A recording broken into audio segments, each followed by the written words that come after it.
پاک ہو جائے گا جن برائیوں کے دلدل میں ہمارا معاشرہ پھنسا ہوا ہے۔ بے شک یقیناً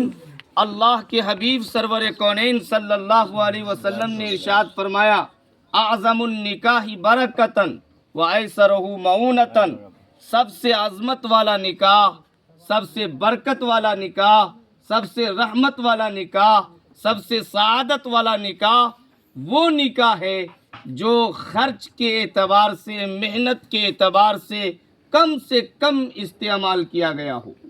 الحمدللہ بہت میں دونوں گھر والوں کے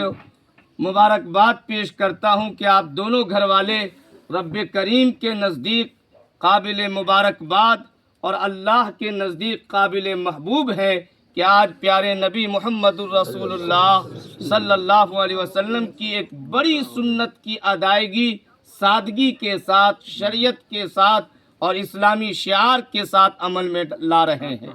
اللہ اسے اپنے بارگاہ میں شرف قبولیت عطا فرمائے اور اس عقد نکاح کو دونوں گھر والوں کے لیے سعادت کا ذریعہ بنائے اور پورے سماج کے لیے مثال بنائے کہ ہر باپ اپنے نوجوان کی نکاح کو اسی سادگی کے ساتھ کرنے اور کرانے میں شامل حال ہو، تو یقیناً ہمارا آپ کا سب کا گھر برکت اور رحمت اور سعادت اور اللہ کی طرف سے فضل کا وہ گھر بنے گا کہ یقیناً کسی طرح کی غلطیاں، خرابیاں، کوتاہیاں ہمارے معاشرے میں جنم نہیں لے گی۔ بے شک اس نکاح سے ایک بڑا سبق جو ہمیں ملتا ہے وہ یہ ہے کہ ہم سب اپنی زندگی کو جھانک کر کے دیکھیں کہ دنیا کی زندگی بہت قلیل زندگی ہے اور آخرت کی زندگی ہمیشہ ہمیش کی زندگی ہے۔ اس قلیل زندگی کے لیے انسان نہ جانے کتنی تگ و دو کرتا ہے، کتنی کوششیں کرتا ہے۔ مسئلے اور شریعت کی بات بتا رہا ہوں کہ اس عقد نکاح میں نہ جانے کوئی گھر ایسا خالی نہیں ہے کہ جو موٹی رقم نہ لیتا ہو، بالکل موٹی رقم لیتا ہے اور لینے والا خود بھی استعمال کرتا ہے اور ان کی اولاد بھی وہ رقم استعمال کرتی ہے، ان کے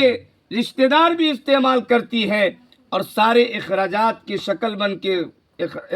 خرچ ہو جاتے ہیں۔ لیکن قیامت کے دن جب وہ بندہ قبر میں جائے گا تو اللہ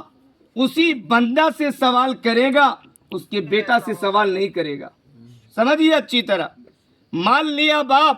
کھایا اس کے گھر کے تمام افراد، لیکن قبر میں جب اللہ کے سامنے پیشی ہوگی تو سوال اس رقم کے تعلق سے اس لینے والے شخص سے ہوگا۔ اس لیے اس ملعون رقم جسے جہیز کے نام سے جانتے ہیں، تلک کے نام سے جانتے ہیں، ہمارا آپ کا سب کا یہ فریضہ بنتا ہے کہ ایسے گندا رسم کو، غلط رسم کو اپنے سماج سے نکالیں اور عہد کریں کہ انشاءاللہ اگر اولاد ہمیں اللہ نے لڑکا کی شکل میں نعمت دیا ہے تو ہم بھی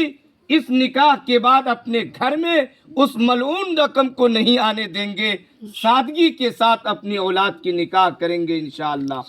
کریں گے انشاءاللہ۔ اللہ تعالی ہم سب کو کہنے سننے سے زیادہ عمل کرنے کی توفیق عطا فرمائیے۔ آئیے